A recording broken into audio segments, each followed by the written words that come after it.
A very good evening and thank you for joining us here at GBS News at 9. My name is Stephen George. Our sign language interpreter tonight is Paul Madenge.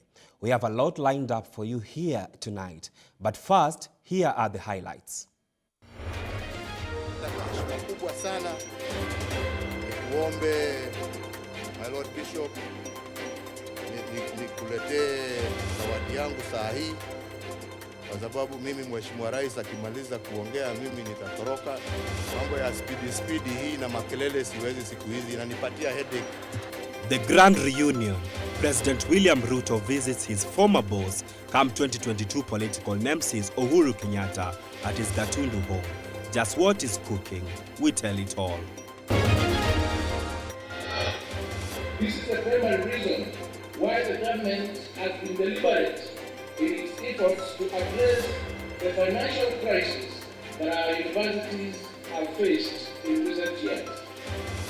As you may recall, by 2023, our public universities were indebted to the tune of 60 billion. New university funding right on course. Education Cabinet Secretary Julius Ogamba assures Kenyans citing over 41 billion shillings disbursed for 240,000 beneficiaries. And in the Middle East, a 50-year stay at the helm by Hamas regime came to an end on Sunday in a dramatic development where rebel forces declared the end of Bashar al-Assad's 24-year reign, marking a turning point in the nation's brutal civil war. We have a lot of work to do with the stadiums as a country. The competitions are around the corner. Every Kenyan is anxious to see if we are able to meet those specific deadlines. In sports, Hussein Mohamed unseats Nick Mwendwa as the new Football Kenya Federation president, promising to improve the sport in the country in a neck-to-neck race that went to the wire.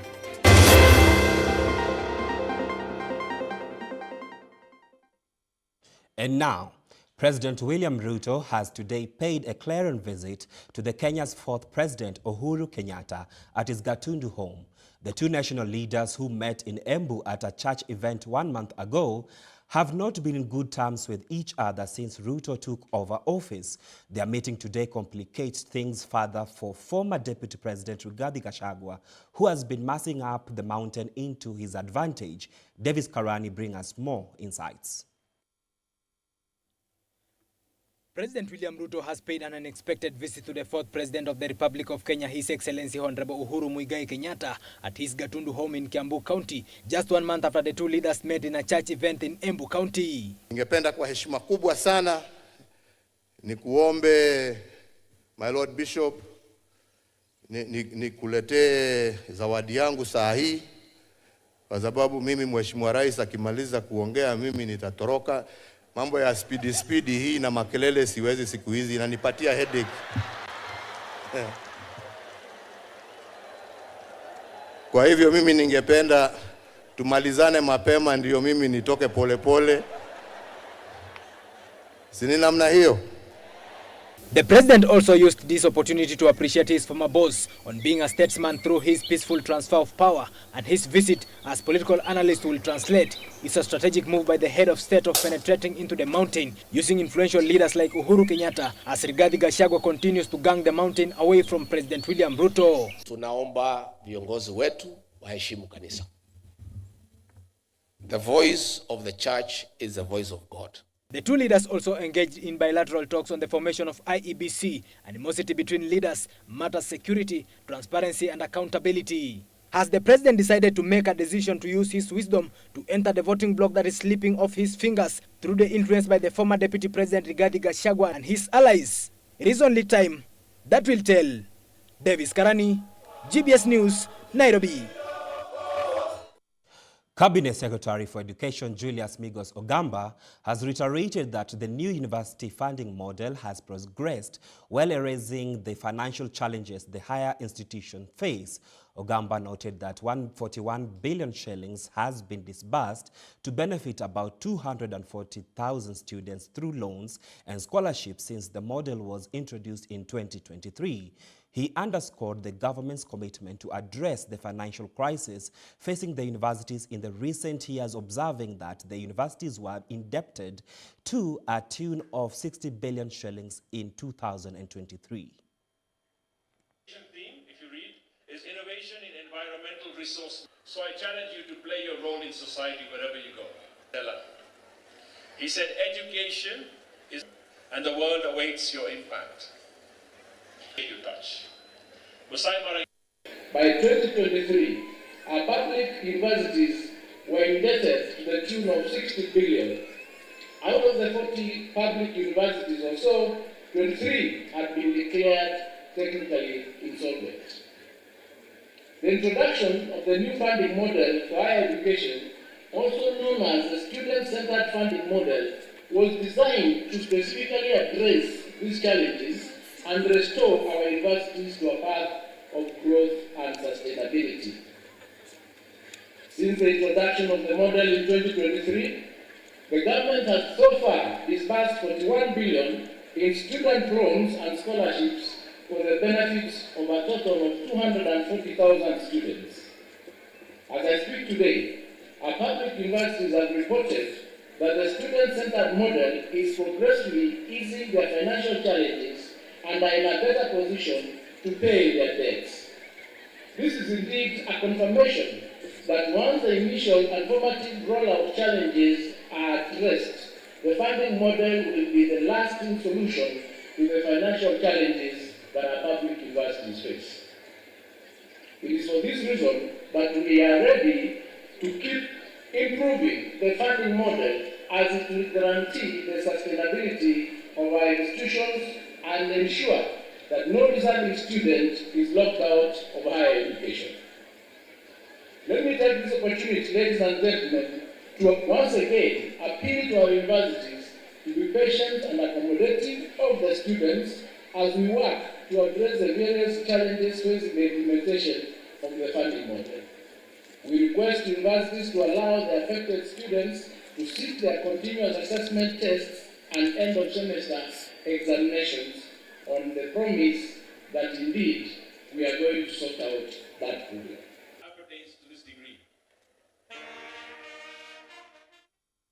The government, through the Office of the Women Rights Advisor, is exploring mechanisms to establish a sustainable gender-based violence fund amid concerns of skyrocketing cases in the country.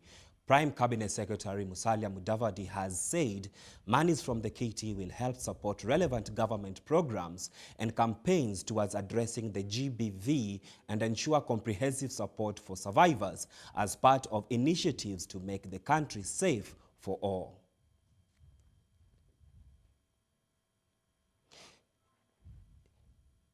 He made the remarks as he launched the Safe Homes, Safe Spaces initiative in Kakamega on Monday, which highlights urgent need for a collaborative government-led campaign to spread awareness across all sectors to individually and collectively recalibrate mind and embrace nonviolent means and resolving differences. Similarly, femicide-related cases cause a woman to lose her life every 10 minutes, and Africa has the highest number of reported femicide cases in 2022 compared to other regions. The report further indicated that Africa recorded the largest absolute and relative numbers of female intimate partner and family-related killings in 2023, with an estimated prevalence of 2.9 victims per 100,000 females. Jema ya kuimarisha demokrasia kwa msingi ya kikatiba, kukarabati ile jopo la tume ya haki na uchaguzi na mipaka. Lakini tuko na challenge kidogo. Kuna wale ambao wanajaribu kuturudisha nyuma, wanaenda kotini kupinga ile harakati ya kubuni jopo la uhuru, mipaka na pia uchaguzi IBC. Nataka kuomba wale wote ambao wameenda kotini ya kwamba please let us withdraw those cases. I stand here with a very heavy heart, reflecting on the pain that has been meted on our women and of course the very few men This is something that should not happen in a modern society.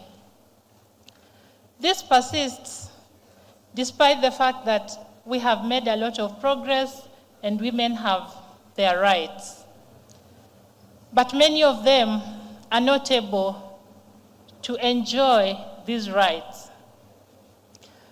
Some because they are simply not aware of these rights, and others because they are not bold enough to claim these rights. And that's why I want to thank my sister Harriet for the good work that she's doing in creating awareness among our women. Our border borders, I want to thank you for standing to be counted among those men who are ready to protect women. Na ni lazima sisi wote tuwe na kampeni ya kuhakikisha kwamba tulinde jamii zetu. Wewe pahali uliko, wakati utaoa ama wakati umeolewa, ni lazima ufikirie ungependa mtoto wako msichana alindwe vipi na jamii yake na wa ukoo. Jiweke kwa hiyo kona wewe mwenyewe, alafu utafakari, kwa sababu wale ambao wanafanya haya maneno sijui wanataka watu wawafanye namna gani. Saa zingine wakati ripoti inakuja kwamba mtu ameumizwa, amechapwa, ama amebakwa, ama amepata madhara fulani, unasikia mwanaume akiuliza, na alikuwa ameenda kufanya nini huko?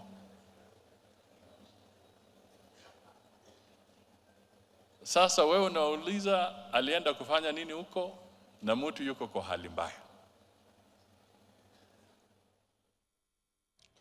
Two men, Derek Kimathi Nyamu and Stephen Kilonzo Muite, appeared in court today facing serious charges tied to a devastating gas plant explosion in Embakasi. The incident, which claimed 10 lives, injured over 250, and left a trail of destruction, has ignited a firestorm of questions about safety regulations and enforcement in Kenya's gas industry. Despite repeated warnings and rejected safety applications, the facility at heart of this disaster operated illegally, placing hundreds at risk. Here is the full report. Derek Kimathi Nyamu and Stephen Kilonzo Muite stood in court this morning, facing grave charges tied to a devastating explosion at a gas plant in Embakasi. They pleaded not guilty to operating a bulk LPG storage facility without a valid license from the Energy and Petroleum Regulatory Authority, violations that could have catastrophic consequences. This tragic saga dates back to February 1st, when a fire erupted during gas refilling operations at Mradi Estate, leaving 10 dead, over 250 injured, and causing untold destruction to homes and businesses. And it's quite unfortunate that it has happened. Just showing how sometimes we have weak enforcement institutions, and of course the element of corruption, which has now led to the death of 3 of us Kenyans. In a ruling delivered by Senior Principal Magistrate Dolphin Alego, the two were granted 1 million Kenyan shilling cash bail with strict conditions, including providing 2 contacts. The explosion was triggered by a lorry carrying gas cylinders that exploded around 11:30 p.m. local time, creating a massive fireball that affected nearby residential building and businesses. Eyewitnesses account describe a chaotic scene where people fled as gas cylinders and debris were propelled into the air, leading to widespread panic and destruction. The flames from the explosion knocked me down and burnt me on my neck and back, as you can see. The gas facility involved in the explosion had a controversial history. The Energy and Petroleum Regulatory Authority had previously rejected 3 applications for the construction of a liquefied petroleum gas storage and filling facility at the site due to safety concerns related to the high population density nearby. Despite these rejections, the facility continued to operate illegally. Susan Nganga, GBS News. In the murder of Sospita Osunga, who was killed on the November 18, 2024 in the Ayani area after being attacked by a gang and sustaining fatal injuries. Following through thorough investigations, Morris was apprehended and is set to be arraigned in court. Authorities are urging the public to maintain peace and avoid actions that could escalate into further violence. Here is more. Detectives from the DCI Kibra have successfully arrested Brian Otieno Morris, the prime suspect in the murder of Sospita Osunga, widely known as Akoko the billionaire.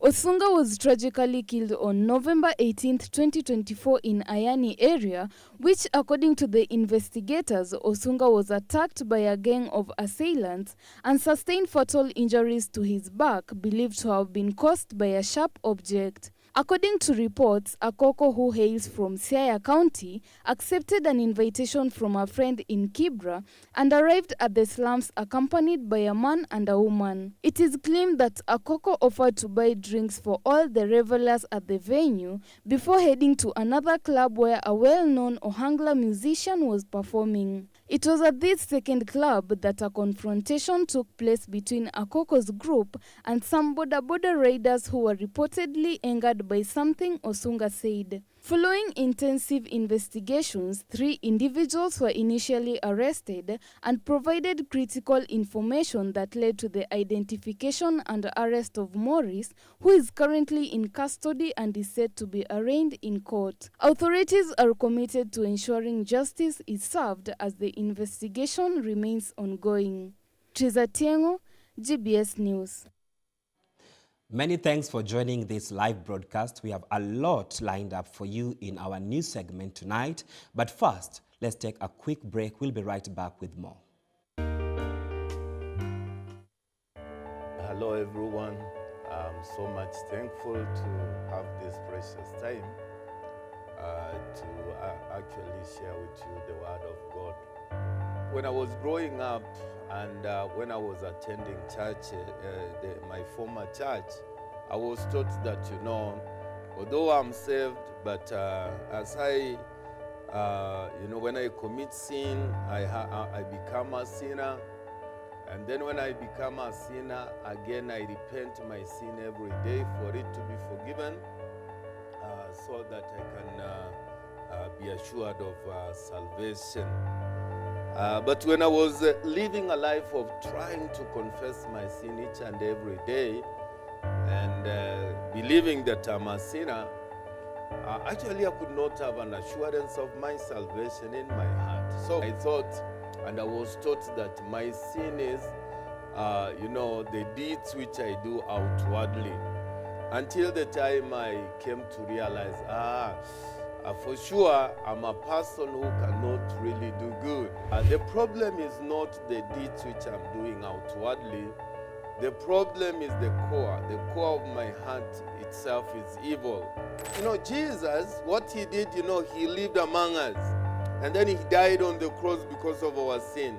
And then he rose again. The reason why now he did not just resurrect and go to heaven, it is because of, to meet the disciple and to witness that, sin and death could not have any power in his life. He wanted to manifest that eternal life.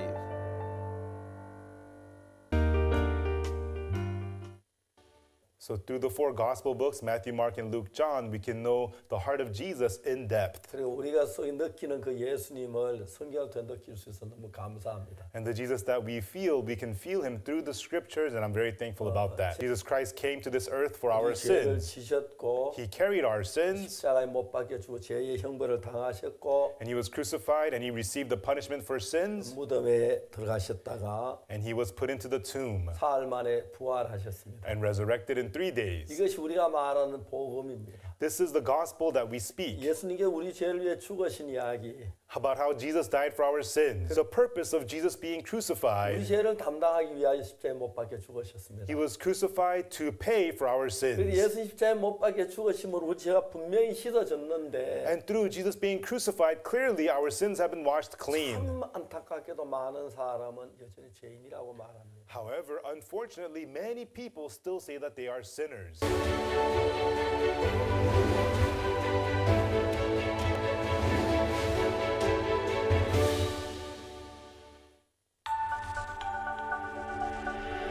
Everywhere, GBS. And welcome back here at GBS News at 9. Nearly 20 Kenya police officers, part of the United Nations-backed multinational security support mission in Haiti, have resigned over unpaid salaries and poor working conditions. Despite submitting their letters of resignation, the officers continue to serve, raising concerns about the mission's effectiveness in combating Haiti's escalating gang violence. However, Kenya top police officials has denied the reports of salary delays. Only 20 Kenyan police officers have submitted their resignations from the UN-backed mission in Haiti over the past 2 months. The officers, deployed to help tackle gang violence, say they have faced months of delayed salaries and harsh working conditions, which has prompted frustration within the ranks. However, despite their grievances, the officers continue to serve with no response to their resignation letters from the mission's leadership. The Kenyan-led mission, which began in June, has faced significant challenges since its deployment.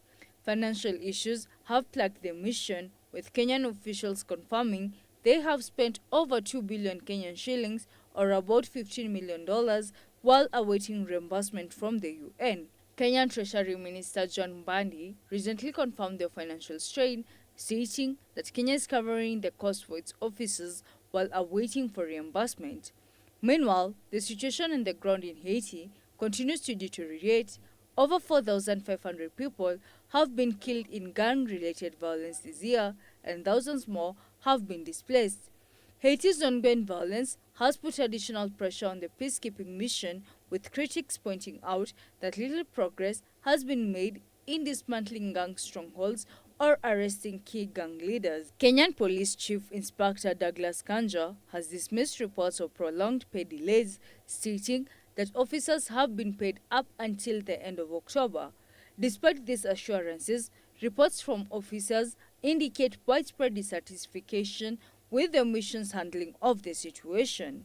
Our officers in Haiti have received their payments now, up to the end of October. The situation in Haiti is that it has actually improved a lot. There is a lot of improvement we are seeing. The officers on deployment there, they are doing a very good job actually. As the violence escalates and the mission faces increasing challenges, international pressure grows for a more robust and well-funded peacekeeping force to stabilize Haiti. The United Nations and the international community continue to face mounting criticism over the effectiveness of the current intervention as gangs continue to tighten their grips on parts of Haiti. For now, the Kenyan officers remain in Haiti, but the strain of unpaid wages and deteriorating mission conditions could put the future of this intervention in jeopardy. Irene Juguna, GBS News. A recent study on the challenges facing the older persons in access to the social programs offered by the government in Siaya has revealed that most beneficiaries feel that the current amount was too little to cater for their basic needs. Speaking during the dissemination forum on the study findings at Awelo Chiefs Camp in Siaya, a program officer of the Kenyan Society for People Living with HIV/AIDS, Daniel Odipo, said most of the beneficiaries were barely surviving on 2,000 shillings stipend after spending a portion of it on transport to various collection points. Odipo, whose organization was the focal point of the study, which was undertaken by the Help Age International, said that older persons interviewed want the government to decentralize the pay points to their respective villages where they can access it with ease. On the transition to the Social Health Authority, Odipo said it was the feeling of most elderly persons that the government should come up with a program where staff will be deployed to the villages to register the older persons. An older person, John Wariodi Mweresa, said that much as they appreciate government efforts, there was need for review of the monthly stipend to a minimum of 5,000 shillings. Similar studies were conducted in Kisii, Embu, and Kilifi counties, targeting the experience of the older persons in accessing Inua Jamii, pensions, and the cash transfer programs. This is a study which was conducted in September. Siaya County, we chose a leg of Songa as a sample. Now, a number of older persons were interviewed and gave their issues about or what their concerns are on three major aspects that we were considering for this study: social protection, Inua Jamii, and pension. Now, getting to pension, a number of those beneficiaries complained about the stipend to be too little, that cannot meet their basic requirements, given the number, the size of the families that they are taking care of. And they are vulnerable and cannot engage in other sources of income. Two, on the side of Inua Jamii, the study found out much appreciation. We appreciated what they did to us. Do you understand? Because since 18 to date, we are just proceeding with their matters. The government, they did something which is very okay, appreciative. We are going appreciated all these things because they did for us something which is expensive to us. We didn't know at first. It is not enough. We want them to add some. Because 2,000 is too small. We are in. Government is now fast-tracking the establishment of 1,450 digital hubs nationwide to bolster internet access, job creation, and digital skills development. Prime Cabinet Secretary Musalia Mudavadi announced speaking at the launch of a digital economy conference earlier today in Kakamega. Mudavadi highlighted the transformative potential of these hubs already operational in 274 TVT institutions as pillars of the bottom-up economic transformation agenda. The Kenya Kwanza government is now accelerating internet connectivity to ensure that each TVT institution is connected to fiber. This is with an aim to fast-track the establishment of 1,450 digital hubs across the country under the pillar of digital superhighway and creative economy, anchored on its bottom-up economic transformation agenda. According to Prime Cabinet Secretary Musalia Mudavadi, this initiative aims at stimulating creation of jobs and other livelihood opportunities, especially for the youth. The development of high-end Jitume ICT digital hubs is a groundbreaking initiative being implemented by Konza Technopolis Development Authority under the Ministry of Information, Communication and Digital Economy in all technical and vocational education training institutes. It is anchored on the bottom-up economic transformation agenda pillar of the digital superhighway and creative economy that seeks to establish 1,450 digital hubs across the country to stimulate quality jobs and other livelihood opportunities for our youthful population. In other business updates, Kenya Revenue Authority has hit the 1 trillion mark after collecting 1.005 trillion Kenyan shillings as of 30th of November 2024. This reflects an upward trajectory in revenue collection compared to the previous financial year 2023-2024, when the authority achieved the same milestone on 7th of December 2023 with 1.009 trillion Kenyan shillings. Notably, revenue collected in the last 5 months, amounting to 1,005.183 billion Kenyan shillings, reflects a growth of 4.3% compared to 963.746 billion Kenyan shillings collected in the same period last financial year. In spite of the progressive growth, the collection was affected by various economic indicators that directly drive revenue collection. In more updates, in a move set to ease travel for African citizens, the Russian government has expanded its electronic visa program to include more countries. Now travelers from Kenya, Eswatini and Zimbabwe can visit Russia with just a single electronic visa, making the process more accessible and convenient for citizens of these nations. The introduction of the e-visa allows travelers to bypass the traditional lengthy visa application process, which often involves numerous steps and in-person visits to embassies. Hilary Kabila, GBS News. Leaders in Embu are urging the government to fund the removal of asbestos roofs in schools and public buildings, citing financial challenges. The appeal follows a successful roofing replacement at St. Joseph Alamano Washoro Boys Secondary School, funded by 3 million shilling donation from President Ruto.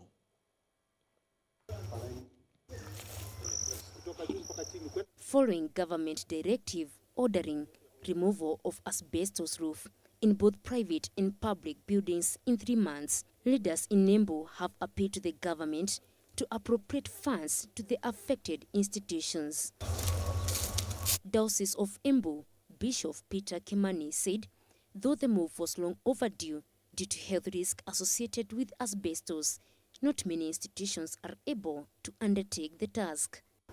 He said the deadline may not be tenable given the economic hardships facing the country, and thus the government should step in to facilitate replacement of the dangerous roofing, especially in learning institutions. Since most of the schools, maybe they do not have the funding for that, it is my request that the government should get in, even if it is to look for donations or whatever nature, they get in and they be able to remove those roofs before even the schools open, so that the students can be able to live in an environment that is healthy, an environment that is not hazardous to their health, to their well-being, and they can be able to come out better, even to remove the stresses that they have amongst themselves. He was speaking in Sunday at St. Joseph Alamano Washoro Boys Secondary School in Moya Sub-County on an inspection tour of the school that has successfully replaced the asbestos roofing following a donation of Kenya shillings 3 million from President William Ruto. Embu Senator Alexander Mudige, who accompanied the bishop, asked the Ministry of Education to avail funds to assist many other schools that are facing similar predicament across the country. Tungeomba serikali, Ministry of Education iweze kupeana pesa, kwa sababu wazazi na wale wengine wana pesa ya kufanya kazi juu ya economy. Tuweze kuona serikali iweze kupandisha mapati ndio watoto wetu wasiweze kupata shinda wakati watakuwa wazee. Peres Kigo, GBS News. Many thanks for joining this live broadcast. We have a lot lined up for you tonight in our news segment. But first, let's take a quick break. We'll be right back with more. Today on the show, we're talking about navigating the long-distance relationship. First of all, the world is now a global village thanks to technology and the internet. When you talk about relationships, when you talk about love, when you talk about feelings, when you talk about emotions, all these things originate from the heart. I never saw in the Bible where someone was married and then the wife was living far away from them, and then there was something that they were building. When it comes to relationships and probably communication, that distance is not a barrier. Yeah. But it is in communication, in effective communication. There is something that long-distance relationships lack, which is very essential for effective relationship building. When you're cooking and the tap gets spoiled, do you try to repair it from that point, or you run to the main source and then you close it?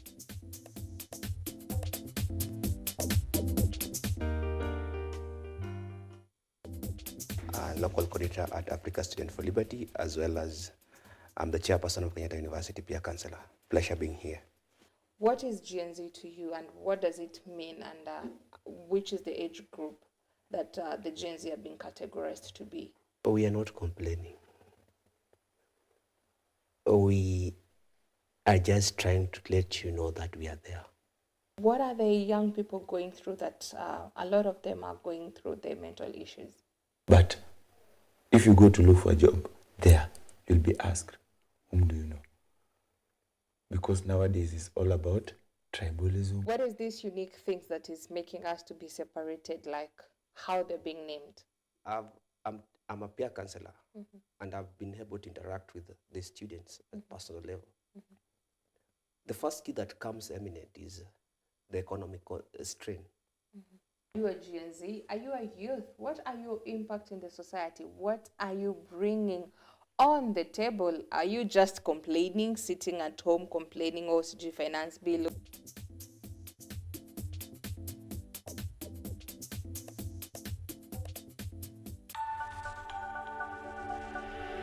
Everywhere, GBS.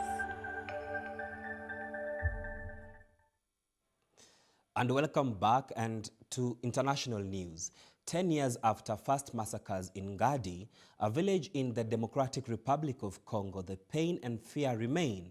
The shadow of the Allied Democratic Forces, a violent rebel group, still looms large over the region, where thousands have lost their lives in ongoing attacks. It has been a decade since the village of Gandi in eastern Congo witnessed its first civilian massacres, yet for survivors, the horror remains as vivid as ever. The rebel group known as the Allied Democratic Forces, or the ADF, has left scars that time cannot erase. Gandhi's village chief Balulu Musekuse recalled how the killing began. Families were shattered as men, women, and children were targeted in their homes. Massacre began at the roundabout, over there. They killed Commander Matadi. After that, they killed the wife of a soldier along with her 2 children. They continued killing. They came here and killed my son Gaizo. As they left, they also killed a lieutenant over there. Survivors like Ebike Gerard bear the physical wound and emotional trauma of the attacks. His story echoes the suffering of the countless others in a region where the ADF reign of terror has claimed more than 17,000 lives. At a memorial site nearby Beni, family members gathered to honor the victims. Their grief were mixed with a desperate plea for justice. We want the massacre to stop, says one relative. We simply want to live in peace, yet peace remains elusive. Just last week, at least 10 more civilians were killed in another attack, a grim reminder that the violence persists. In response, joint military operations by the Congolese and Ugandan army are targeting the ADF stronghold, but the efforts have yet to bring stability in the region. The residents of Gandhi continue to live under a constant threat, wondering when the violence will finally end and when their village will begin to heal. For now, the scars of a decade of terror remain a haunting reality for the people of Eastern Congo. Joy Kuria, GBS News. Ghana's Vice President and ruling party candidate Mahamudu Bawumia conceded defeat to opposition leader and former President John Dramani Mahama in Sunday's closely contested presidential election. Mahama, who led Ghana from 2012 to 2017, promised to reset the country and appealed to voters frustrated by the economic crisis. Bahumia's concession came amid celebrations across the country, marking a significant moment in Ghana's democracy. Here's more.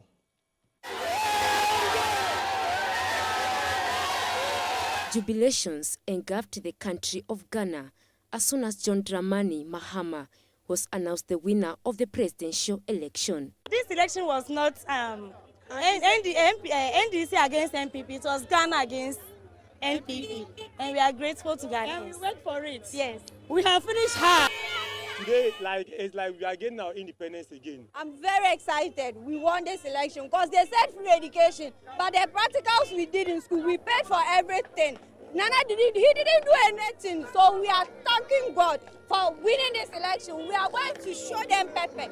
Ghana's vice president and the ruling party candidate Mahamudu Bawumia conceded defeat Sunday to opposition candidate and former President John Dramani Mahama in the West African nation's tightly contested presidential election. We have conceded defeat like any consummate Democrat would do. But we have not abandoned the fight to transform Ghana and expand opportunities to all sections of our society. We will not be a disruptive opposition. Ahead of the official announcement, Bawumia told reporters that he respects the decision of Ghanaians to vote for change. The election was held against the backdrop of the country worst cost of living crisis in a generation and seen as a litmus test for democracy in a region shaken by extremist violence and coups. Bawumia was running as the flag bearer of the ruling New Patriotic Party, which has struggled to resolve the economic crisis under outgoing President Nana Akufo-Addo. Mahama's win is viewed following latest trends of elections around the world, favoring opposition parties against incumbents from the United States of European countries such as Britain and France, as well as South Africa. Mahama, at 65, was president of Ghana between July 2012 and January 2017. During his campaign, Mahama promised to reset the country on various fronts and try to appeal to young Ghanaians who saw the vote as a way of the country's economic. Peres Kigo, GBS News. Two nations gripped by hardship and unrest, Somalia mourns the return of survivors from a deadly migrant boat tragedy, while Mozambique grapples with violent protest over disputed elections. These stories highlight the desperation of those seeking a better future and the fight for justice in the face of turmoil. After weeks of despair and tragedy, tears of relief filled Mogadishu's airport on Saturday. Families reunited with their loved ones, survivors of a migrant boat disaster that claimed the lives of 25 people. For many Somalis, extreme poverty, unemployment, and drought pushed them to risk dangerous journey in search of a better future. The group had hoped to reach the French island of Moyate, over 1,600 kilometers away. Somalia's government, represented by officials at the airport, urged the youth to reconsider these perilous voyages. Both the survivors and I are happy to return to our country. They assured me they'll never take the same risk again. The Somali government is committed to finding a resolution, and this resolution will be a collective effort. The United Nations has already raised concern over a rising number fleeing conflict and drought in the Horn of Africa. This tragedy is yet another reminder of the risk faced by migrants desperate for a future life. Meanwhile, smoke and anger filled the street of Maputo on as protest over Mozambique's dispute October election turned violent. Supporters of presidential candidate Vinicio Mondlane set tires on fire and blocked major roads, demanding justice and fairness. The protest quickly escalated into violent clashes with security forces, where police confirmed at least 5 deaths and 3 serious injuries across Mozambique. These soldiers show strength, and they show that they are with us. They keep their faces covered because, as they say, they are afraid of the superior order, so they wear masks. But when they arrive, they say, "We are with you. We support the same cause." The protest quickly escalated into violent clashes with security forces. Police confirmed that at least 5 deaths and 3 serious injuries across Mozambique. But local NGOs Plataforma Electoral Decide claim the real toll is much higher, reporting at least 88 fatalities. Demonstrators says they are fighting not just for today, but for Mozambique's future, its democracy, and its youth. As tension grows and death toll rises, Mozambique stands at a crossroad. Will the country find a peaceful way forward, or will this street remain a battlefield for justice? Joy Korea, GBS News.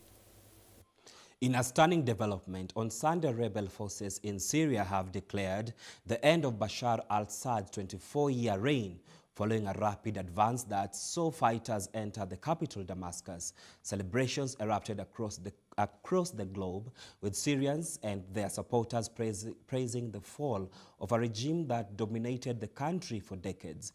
This event marks a dramatic turning point in the nation's brutal civil war. Here is more on the scene. The opposition's declaration that Assad has been toppled comes after military victory as fighters captured key cities including Aleppo and Hama and advanced into Damascus. The group leading the charge also announced the liberation of prisoners from a major facility in the capital. The fall of Assad has sparked widespread celebrations worldwide. To this moment, do you know what happened now? The dictator is gone. Sorry. This is the freedom for Syria. We pay a huge price for that. Syrian refugees who are displaced due to civil war and Assad's brutal regime are ready to go back and rebuild a country torn apart from war. I lost my family. I lost my father, mother, brother. I lost many of my friends in Syria for this day. I wanted to celebrate this day in Syria today. Unfortunately, I am a refugee now in France, but we will go back. We will rebuild our country. In Syria, Hayat Tahrir al-Sham's leader al-Jolani urged citizens to protect the country's property and preserve the peace. Today, Syria is cleansed. It rid itself of this vile regime. This victory was not at a low price. It is the result of the sacrifice of the fallen martyrs. This regime has imprisoned thousands of its own citizens unjustly and without any crime. We are the rightful owners of this land, and today we are rewarded with this victory. Hayat Tahrir al-Sham is a prominent Islamist militant group initially aligned with Al-Qaeda. It has since distanced itself from the group and is now backed by the US, Israel and Turkey, while Assad was backed by Iran, Russia and Hezbollah. In a press conference, Joe Biden reacted to the fall of Assad regime. After 13 years of civil war in Syria, more than half a century of brutal authoritarian rule by Bashar Assad and his father before him, rebel forces have forced Assad to resign his office and flee the country. We're not sure where he is, but there's word that he's in Moscow. At long last, the Assad regime has fallen.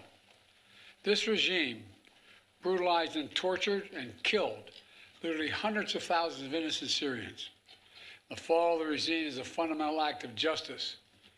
It's a moment of historic opportunity for the long-suffering people of Syria. As Assad flees the capital, questions about Syria's future looms large. Having ruled for more than 2 decades and with his family having controlled Syria for over 50 years, Assad's fall signals the end of an era in the Middle East. While opposition groups have vowed to avoid revenge, the country faces the challenge of rebuilding and reconciling after years of civil war. The region and the world will be watching closely as Syria attempts to navigate this fragile new chapter and determine whether peace can truly take hold after such a long and devastating conflict. This is Abdi Hamid Ali, GBS News.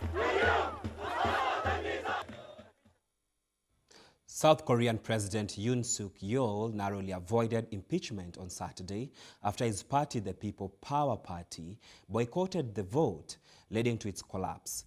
The motion was filed by opposition Democratic Party following Yoon's controversial declaration of the martial law last week, which temporarily granted the military sweeping powers.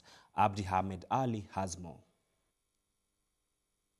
The impeachment vote followed a challenging period in South Korean politics, triggered by Yoon's attempt to impose martial law, which he rescinded just 6 hours later after facing strong resistance from parliament. While the impeachment motion failed due to lack of participation from Yoon's party members, the country's political crisis deepened as PPP leader stated that Yoon's resignation was inevitable. He criticized the martial law order as a serious legal violation and suggested that Yoon's position was no longer tenable. Yoon made his first public appearance and apologized to the public. The declaration of emergency martial law was driven by my desperation as president, who is ultimately responsible for state affairs. However, this has caused anxiety and inconvenience to the public. I'm truly sorry, and I sincerely apologise to our citizens who must have been very surprised. I will not avoid the legal or political responsibility regarding this declaration of martial law.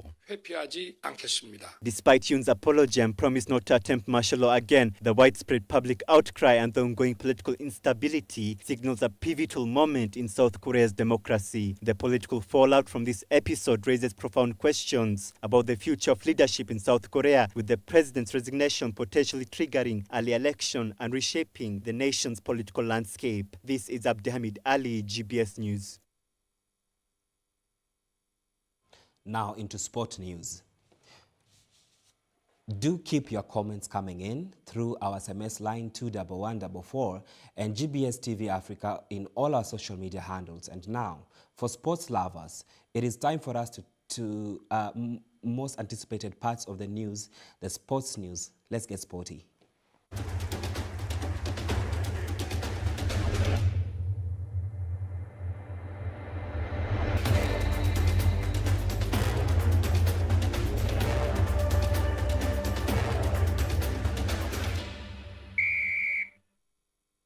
The newly elected president for Football Kenya Federation, Hussein Mohamed, has promised to improve Kenyan football after he was elected, in a race that went into the runners-up for the second round after the winner failed to attain a 50+1 votes in accordance to the Football Electoral Board requirement.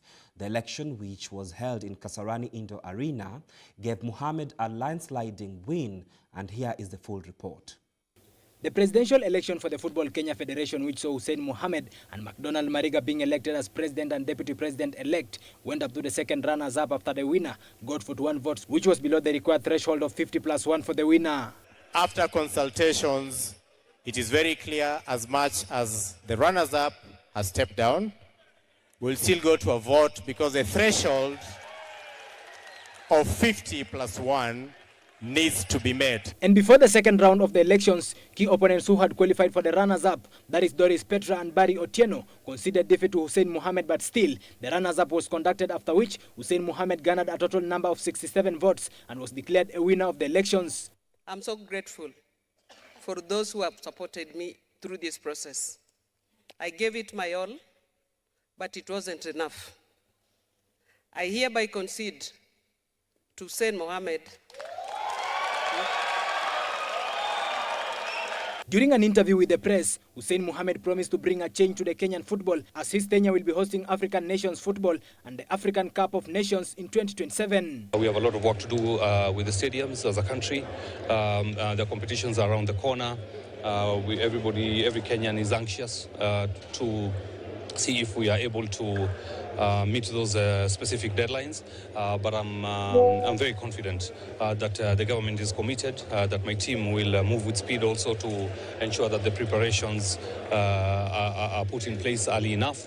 Of course, we will be reaching out immediately to the Cabinet Secretary and to other stakeholders as well, potential partners, on how we can ensure that we are not caught up in a crisis in regards to the preparation of the big events and tournaments that are coming up. Gor Mahia saw their winning run halted following a stunning 1-0 defeat to Bidco United in Machakos. Gor Mahia had put together a 3-match winning run since the sacking of Brazilian coach Leonardo Neiva. The win ended Bidco's run of 3 matches without victory, having drawn 2 and lost 1 over that period. Meanwhile, Kakamega Homeboys were held to a hard fight of 1-1 draw by AFC Leopards in a FKF Premier League match at the Mumia Sports Complex. The draw saw Leopards move to 7th place on the league standings, while Abana Abeigo climbed to 12th. Gor Mahia were drawn by 60-minute penalty converted by Eric Muchibu. The visitors then stood firm, putting up a spirited defensive display to claim all 3 points. Gor Mahia will be thankful that leaders KCB also dropped points following a 1-1 draw to Bandari, and the Bankers now occupy the top spot of 23 points, 6 more than Kogalo. Gor Mahia have 2 games in hand which they will count on to close the gap on the league leaders as they look to make it 3 straight titles. Meanwhile, Kakamega Homeboys were held to a 1-1 draw by AFC Leopards in a FKF Premier League match at Mumia Sports Complex. Fred Ambani's side broke the deadlock in the 34th minute, with Ovela Ochieng converting a stunning free kick to give him the lead. In the end, Potiphar Odhiambo pulled off a dramatic equalizer for the host in the 60th of added time. Amevutwa na Randi Bakari, foul ile kati ya kumanage game tu, kulala salama ipatikana, utakosa kulala salama. Kevin na Mwai, ishara mikono kuwa sogeeni huko. Amwai Kevin anaimimina ndani, Brian Chala isianda na pasi Potiphar!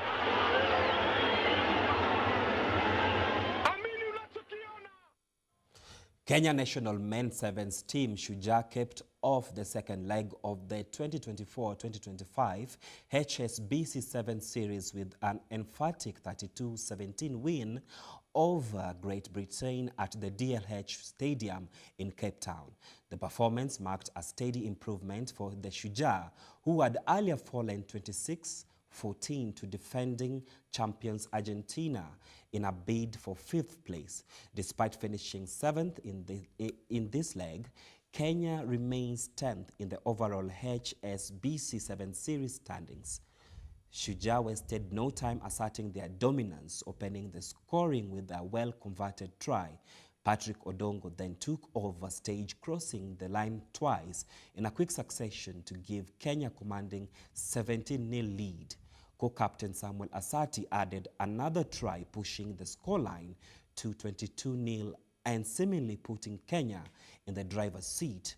As the series moves to Perth, Australia in January 2025, Shujaa will aim to build on their strong attacking displays while tightening up defensively.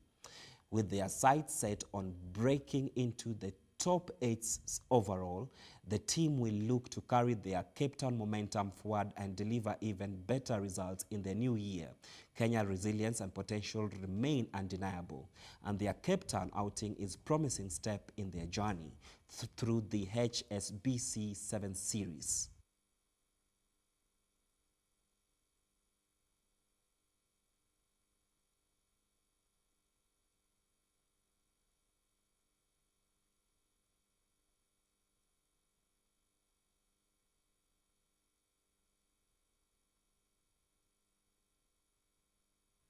In a thrilling display of skill and resilience, Kenyan men's volleyball team emerged victorious over Uganda, securing 3-1 sets win in a high-stake match at Aga Khan Academy in Mombasa County.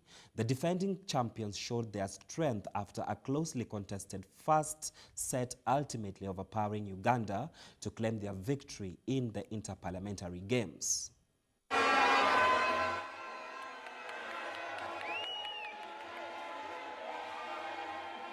The atmosphere was electric as Kenya's men's volleyball team faced off against Uganda on Sunday evening in Mombasa. The game, held at the Aga Khan Academy, kicked off at 6:18 p.m. with fans from both nations filling the stands, waving flags, and singing national anthems in a display of fierce regional pride. Despite a strong start from Uganda, who claimed the first set 26-24, Kenya quickly recalibrated their strategy. The defending champions came out strong in the second set, with the home crowd behind them, winning it 25-20 in an intense rally that kept everyone on the edge of their seats. Kenya sealed the deal in the final set, winning 25-17, and with it, their position as the reigning volleyball giants of East Africa.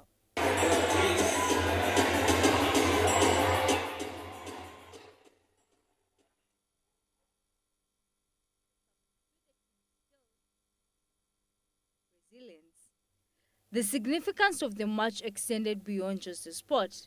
Regional legislatures from both Kenya and Uganda held the event as an important opportunity for fostering friendship and promoting East African integration through sports. With this victory, Kenya remains the dominant force in East African volleyball, but the spirit of unity and sportsmanship was the true winner. The Interparliamentary Games continue to serve as a reminder of the power of sport to bring nations together. Irene Juguna, GBS. And that sports bring us to the end of our segment tonight here at GBS News at 9. We make your news our business. My name is Stephen George and our sign interpreter is Paul Madenge. Good night.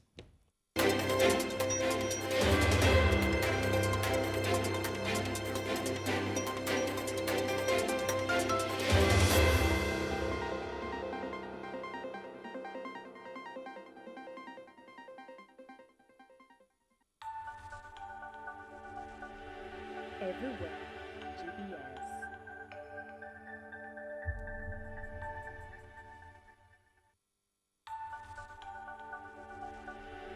Everywhere, GBS.